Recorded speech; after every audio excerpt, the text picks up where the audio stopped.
प्राणाम नमो भगवते पुरुषाय तुभ्यम अलंकार आम्ही वैकुंठवासी आलो याची कारणाशी बोलिले जे ऋषी साधन प्रत्यंगार्जितम पुण्यम चतुर्थम किम करिष्यति.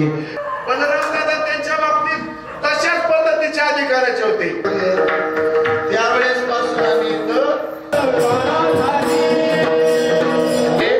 या वृत्ती लोकांमध्ये आहे. आणि मग वेड्यानो तुम्ही का वेडे झाला?